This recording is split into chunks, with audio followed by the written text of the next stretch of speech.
I've created a practical checklist to help your services keep running smoothly, to improve customer experience, and to plan for peak season expenses.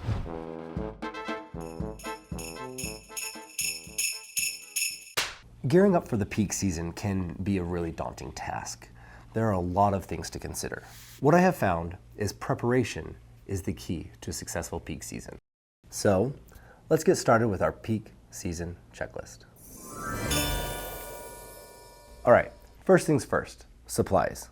You gotta stock up on your boxes, bubble mailers, tape, plastic wrap, your labels, printer ink. You gotta have everything that you need before we hit peak season. There are a couple reasons why I really recommend this and have this as my number one item. If you get into a short stock during peak season, what do you have to do? Reach out to your supplier. Well, guess what? It's their peak season too. They might run out of inventory themselves. And what position does that put you in? So make sure you get all of your supplies early and in extra quantities. Transit shifts.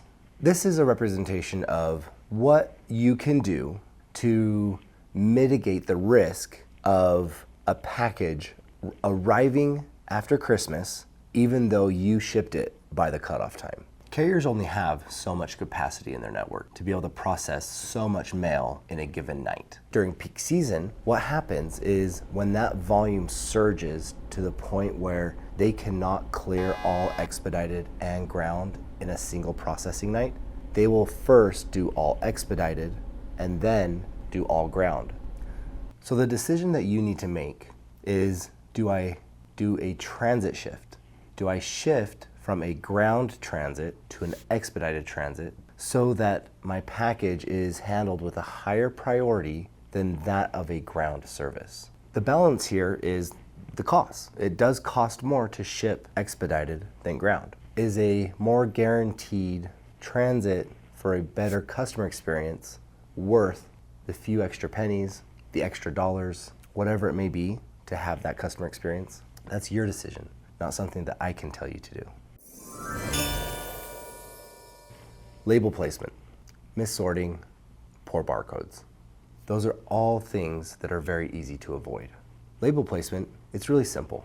The most critical element is the barcode. The barcode has to be on one side, flat, no creases. If you can do that, the rate at which your label can be scanned by the carriers increases, and the success of that package arriving at delivery on time also increases. A missort. When a carrier receives a package that does not belong to them, they have a couple different options. They can move it through their network by over-labeling it and figuring out how to handle it.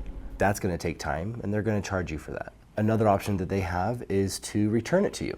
By the time the carrier does return it, they're going to charge you for that return, and then you're going to have to reship it anyways. So make sure your sorting is on point. The barcode is another thing that you can do to prevent delays. And why is that? Well, you can clean your printer to make sure you have a nice, crisp, clean barcode. Dark lines, no striations, and if you need help knowing how to clean your printer head, we've got a video for that. Next on the list is communication with your carriers. A few things to consider: pickups, cutoff times, and your support. With pickups, you want to communicate a couple of different things. Are you going to need multiple pickups in a day? Is that a different schedule than what you're usually using? And are your volumes large enough that you need a weekend pickup instead of just maybe 5 days a week? Cutoff times, what does that mean? What's the last day you can ship a service and have that package arrive by Christmas? Each carrier is going to have their list of, for FedEx 2-day, you need to ship by X date. You can validate that with the carrier. So reach out to, well, what's the next one? Your support team. Who are your contacts at that carrier? Make sure you have their emails, you know the phone numbers, and whether or not they have extended hours. Also, in what ways can they support you more during peak season than they do during the rest of the year? A lot of carriers will kind of escalate their support during this time of year because it's really important. Next on our list are the peak season surcharges. First thing to be informed on with peak season surcharges are when they start applying.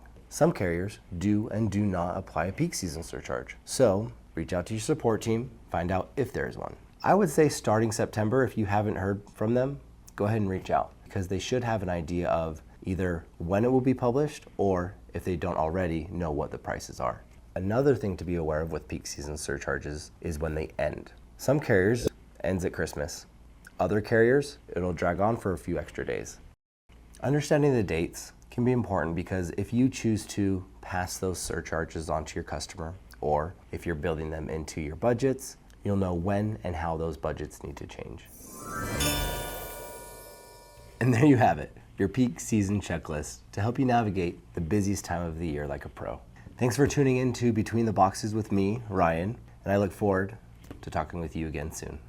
If you want more tips and want to learn more about all things shipping, be sure to describe below. Also, if you have any questions, drop them in the comments. Happy shipping, and let's make this peak season the best one yet.